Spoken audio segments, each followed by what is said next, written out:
Саламатсыздар ма, құрметті оқырмандар? Бүгінгі сабағымызда бір логикалық есепті қарастыратын боламыз. Бұл түрдегі есептер негізінен әртүрлі деңгейдегі математикалық регаталар мен олимпиадаларда кездеседі. Бұл бейнерөлікті қарамастан бұрын осы бейнерөліктің жоғары жағында сілтемемен көшіп, тиынға қатысты нөмірі бірінші есеп деген бейнерөлікті қарап алыңыздар. Сонда мына бейнерөлікті түсіну сіздерге жеңілірек болады. Сонымен бүгінгі сабағымыздың тақырыбы тиынға қатысты есеп нөмірі 2. Есептің шартын оқиық. Сыртқы түрлері бірдей 9 тиын бар. Олардың дәл біреуі жалған. Шын тиындардың салмақтары өзара тең. Жалған тиын салмағы шын тиынның салмағынан жеңіл. Кіріссіз екі табақты таразы көмегімен ең аз дегенде неше рет өлшеу арқылы жалған тиынды табуға болады. Есептің шартын түсінуге тырысайық. Сыртқы түрлері, яғни пішіндері, өлшемдері, түсі барлығы бірдей 9 тиын бар. Яғни көзбен қарап айыруға болмайды деген сөз. Бірақ олардың ішінде біреуі жалған, қалған 8-і шын тиындар. Және шын тиындардың салмақтары өзара тең, ал жалған тиын салмағы шын тиынның салмағынан жеңіл. Яғни шын тиын жалған тиыннан ауыр деген сөз. Кірсіз екі табақты таразы көмегімен ең аз дегенде неше рет өлшеу арқылы жалған тиынды табуға болады. Кірсіз екі табақты таразы, яғни өлшеу шкаласы жоқ, екі табақшасы бар таразы. Оны қазір төменде суретін көрсететін боламын, бәрі де түсінікті болады. Мына суретте бізде кіріссіз екі табақты таразы. Бізде барлығы 9 монета бар. 1, 2, 3, 4, 5, 6, 7, 8, 9. Біз оларды 3-тен бөлейік. Алғашқы 3-түк, екінші 3-түк, үшінші 3-түк. Осы 3-түктердің кез келген екеуін алып, таразының табақшаларының екі жағына саламыз. Мысалға, мына 3-түкті сол жағына саламыз, мына 3-түкті оң жағына саламыз. Сонда екі жағдай болуы мүмкін. Бірінші, екі жағы тең. Олай болса, мына табақшаларға салынған 6 монетаның 6 тиынның барлығы да шын деген сөз. Егер олардың біреуі жалған болса, онда жалған тиын бар жағы көтеріліп кетеді, жалған тиыны жоқ жағы басып кетеді. Бізде тағы айтамын, жалған тиын біреу. Сондықтан егер жалған тиын табақшаның екі жағының біріне түссе, онда екі жағы деңгейлері бірдей болмас еді. Жалған монета бар жағы көтерілер еді, жалған тиын жоқ жағы төмен түскен болар еді. Сонда таразының екі жағында табақшаларға 3-тен тиындар салған уақытта екі жағы тең болатын болса, онда бізде жалған монета, жалған тиын мына 3-түктің ішінде болады деген сөз. Сонымен біз таразының екі табақшасы бірдей деңгейде болған жағдайда жалған тиынның таразыға салынбаған 3-түктің ішінде болатындығын анықтадық. Әрі қарай жаңағыдай 9 монета біз 3-тен бөлдік дедік.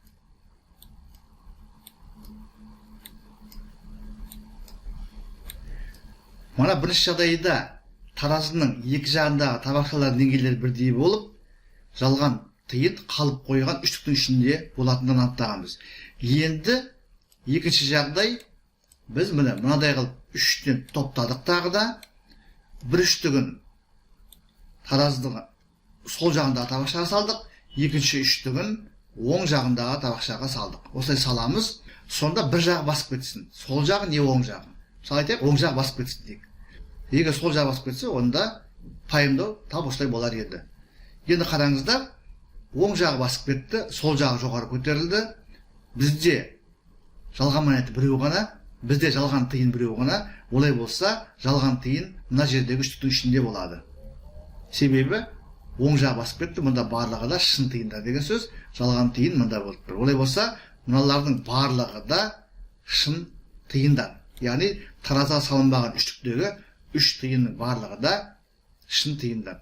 Яғни жалған тиын мынау көтерілген жақта болды. Сонымен біз бұл жағдайда да жалған тиын бар болатын үштікті анықтадық. Демек, біз 9 тиынды 3-тен 3 үштікке бөліп, олардың кез келген екеуін таразыға тарту арқылы жалған тиынның қай үштікте екенін анықтадық. Егер таразының екі жағында табақшалар деңгейлері бірдей болатын болса, онда таразыға тартылмаған үштіктің ішінде болады. Егер таразының бір жағы басып кетсе, онда жалған тиын таразының көтерілген жағында болады. Яғни біз екі жағдайда да жалған тиынның қай үштікте екендігін анықтадық. Сонымен біз бірінші қадамда жалған тиынның қай үштікте екендігін анықтадық. Енді екінші қадам бізде, екінші қ деп қояйын.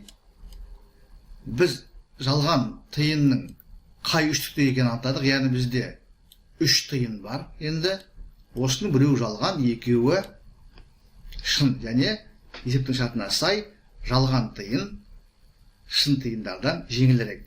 Біз осы 3 тиынның біреуін таразының сол жақ табақшасына саламыз, екіншісін оң жақ табақшасына саламыз. Кез келген біреуін ала саламыз. Біреуі жерде қалады. Егер таразының табақшалары екі жағы тең болатын болса мынандай, онда жалған тиынымыз мына үшіншісі болады. Егер тиындарды бір-бірден екі табақшаға салған уақытта екі жағы тең болмай бір жағы басып кететін болса, мысалға оң жағы басып кететін болса, онда табақшаның сол жағындағы тиын жеңілірек деген сөз, оң жағындағы ауыррақ деген сөз. Бізде есеп шартына сай жалған тиын біреу. Олай болса, сол жақтағы табақшада жалған тиын, оң жақтағы табақшада шын тиын, және қалып қойған тиын, ол да шын тиын болады. Сондықтан бұл жағдайда жоғары көтерілген табақшадағы тиын жалған тиын болады. Сонымен біз екі өлшеу нәтижесінде есептің шешімін дәл анықтап тұрмыз. Бірінші қадамда 9 тиынды 3-тен 3 бөлікке бөлеміз. Кез келген екі үштікті алып таразының табақшаларын саламыз. Сол жағына үшеуін, оң жағына үшеуін. Егер екі жағы тең болатын болса, онда жалған тиын таразаға тартылмаған, яғни жерде қалған үштіктің ішінде болады. Егер оң жақтағы сияқты таразының бір жағы басып кетсе, онда жеңіл, яғни жалған тиын көтерілген жағында болады. Сонымен біз бірінші қадамда жалған тиынның қай үштікте екендігін анықтаймыз.